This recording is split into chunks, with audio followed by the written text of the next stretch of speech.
Hi, my name's Tom Day and I'm the Managing Director of South Wales Property Sourcing, and in this video I'm going to be explaining how to find the best property deals and how I actually go about finding these deals for myself and for my hands-free sourcing clients every single week. So if you're interested in this, make sure you watch to the end of the video, as I'm going to be explaining my best method and how to actually do it at the end of this video. So when it comes to finding great property deals, you're really going to be looking at two main avenues. So that's going to be on market and off-market properties, and I'm going to go through both today, but I'm going to start with on-market properties. So on-market property is property that's essentially listed on the open market for sale, and usually this is going to be with estate agents and also auction houses, and I'm going to talk about both of those today. So starting with estate agents, what you want to start out with really is you want to list the estate agents in your area, and this is obviously assuming that you know where you're going to invest. So list out all of the agents in your area, call them, and make sure you introduce yourself professionally. So an example of that would be, hi, my name's Tom Day. I'm the Managing Director of Day Properties and we invest in X area. We have done for the last whatever amount of time, and we specialize in whatever you specialize in. So for example, it could be we specialize in taking unloved properties and transforming them into modern homes for first-time buyers or for family tenants, etc. And this is just going to really set you apart from the majority of people that call up. And obviously it sounds a lot more professional as well. And then from there, you can go into the criteria of what you're actually looking for. You know, we're looking for 2 or 3 bed terrace properties. We're looking for flats. We're looking for whatever it is you're looking for. Be specific about what it is though. Don't just say, you know, we're looking for anything we can add value to, because that's not very helpful. They're not really going to know what to recommend to you. You should really know what it is that you're looking for so that they can actually help you find that essentially. After you've given them your criteria and what you're looking for, you want to start asking them questions about the area. Things like, where are you seeing the most demand for first-time buyers? You know, what's the tenant demand in this area? Just things like that, and insights about their area and about the property market. The reason is you want to sort of test their knowledge, because a lot of agents, especially the bigger national ones, can have sort of high turnover rates of staff. So the staff there, you know, the ones answering the phones at least, might not necessarily have the best knowledge. So you want to ask them questions and then get to know who the ones are that, you know, the most knowledgeable, the most helpful. So based off of that, I would call the most helpful, the most knowledgeable ones every single week, just to check in and see if they've got any new stock coming to market or any properties that are up for sale that might not have sold for a little while, and they can sort of give you insights into maybe owners of properties and what they might accept and that sort of thing. What I definitely wouldn't do at this stage is start asking them about like below market value property, motivated sellers, and that sort of thing, you know, because they get so many people asking them these sorts of questions and they just won't understand what you mean. And if they do, they're just going to roll their eyes at you and think, oh, not another one, you know, he's asking about BMV property. I mean, that's probably the worst thing you could ask an estate agent. Next thing I would do is set up the alerts on Rightmove and Zoopla. Obviously this is pretty basic, but you would be surprised how much this can help. You know, I've been out on viewing days and just been out of the office where I've been away from my computer and I haven't been looking at properties, and something's come up in an area that I know really, really well, and turns out it was a really good listing price as well, and it enabled me to get on the phone and basically bag a deal really quickly. So make sure you do that as soon as possible. It's really basic, but it does help. You also want to make sure you're checking the portals regularly. So with myself, I mean, I source properties full time, so I'm checking Rightmove and Zoopla every single day. If you are serious about finding deals, and I would recommend putting in some time on a daily basis. Next, we're going to talk about auction houses. So properties are usually in the auction because there's an issue with the property or something to do with the vendor's situation, whether it's, you know, the property's got issues such as structural issues, maybe there's Japanese knotweed, could be a whole host of issues, to be honest with you. So it's your job to find out what that is. Sometimes it'll be obvious, sometimes maybe not so much. Like I said, it could also be around the vendor's situation as well. Maybe they just want to sell the property really quickly and there's not an issue inside the property. That can be the case as well. Just make sure you find out what that situation is so that you can approach it accordingly. Then what you should do is read the legal pack, view the property, and also figure out your max offer, and do not go over that amount. Auctions are very good at getting people to buy emotionally. You know, on the day, it's all about the hype of the auction and they get you to outbid each other. Just make sure you set a price and don't go over it at all. A good strategy to use is to make a pre-auction offer.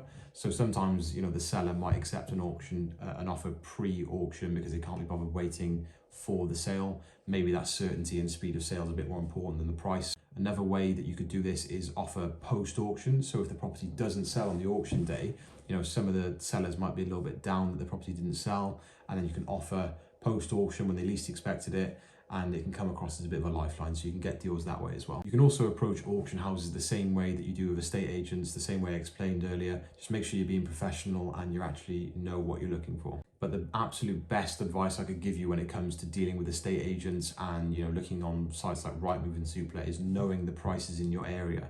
What you want is to be able to see a listing that comes up with an agent and know immediately whether that price they've listed it for is a good price or whether it's overpriced. There's literally streets in the areas that I source in where I could look at them and look at the price that comes up and know straight away whether it's a good price, whether it's overpriced, what sort of condition it's properly in related to the price, that sort of thing. And that's what you want, and that comes with area knowledge and research as well. Okay, so on to the juicy stuff now. So we're going to talk about off-market property deals. And there are literally hundreds of ways you could go about doing this, from eBay, Facebook Marketplace and Gumtree and those online sites. You could also market, offline. You could do things like advertising in shops, post offices. You could advertise online, Google, YouTube ads, things like that. There's so many ways, but there's three main ways that I tend to use and that I've seen the best results with. And that is letting agents, local business referrals, and using Facebook ads. And I'm going to delve into each one individually. So I'm going to start with letting agents. So what you want to do is list out the small independent letting agents in your area.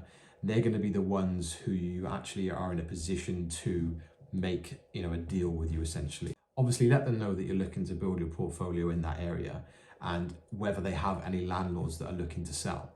And now that letting agent, if one of their landlords is looking to sell, then that agent's going to lose money because letting agents make their money through the management of properties. So obviously if they're losing the management of property, they're going to lose money. So what you want to say to them is if they've got any landlords that are looking to sell, to let you know, and if you are able to purchase that property, that you keep them on as the management agent for a certain amount of time. Maybe it's 12 months and they get certainty of money coming in for the next 12 months from that property.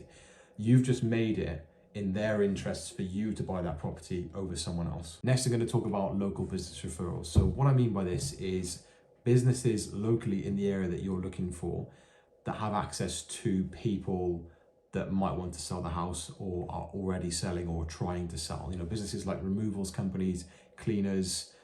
We've even had Japanese knotweed companies that have given us leads as well. So what you want to do is offer them something in return, whether it's more business or even just commission. We sometimes offer businesses £500 for a lead that then leads to a purchase or a sourced on deal.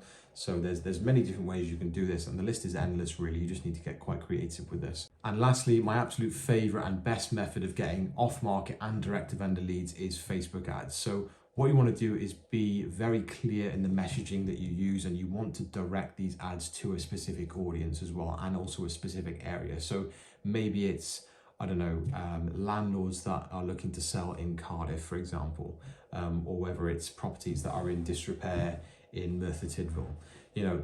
Different sort of little mini markets. You want to be really specific in the advertising. You also want to use a picture of the certain properties that you're looking for in that area. So for example, it wouldn't make sense to use a picture of a 5-bed detached house if you're looking for terrace houses, that sort of thing. Make sure you watch some videos on YouTube. There's plenty of videos online on how to actually set up Facebook ads. Once you get the hang of it, they're not that complicated. You want to start with a fairly small budget of about £10 a day, and you want to run them for at least 7 days. That should give you a decent size of leads coming in. And what you can do is you can actually set up forms within Facebook to actually capture their information. Don't ask too much information, just ask for like a name, email address and phone number. Don't ask like loads of information, because what happens is people get really overwhelmed and then they don't end up actually filling out the form. So just get some basic information on Facebook and then call them up afterwards, and then get some more information that way. So there you go. These are the methods that I use personally to find deals every single week for myself and my clients. And if you enjoyed this video, make sure you give it a like and subscribe to this channel. This is the first video that I've posted, and I'm going to be posting a lot more content about property in general, property investing, and basically just giving value to you to help you increase your property investing knowledge. And if you are looking for deals yourself and you've got funds ready to go, then make sure you get in touch with me or let me know in the comments, because I actually offer a service at South Wales Property Sourcing that enables you to invest in property remotely with no time, effort or skill on your part, where everything is done for you from start to finish. So make sure you get in touch if you're interested in that, and I'll see you in the next video.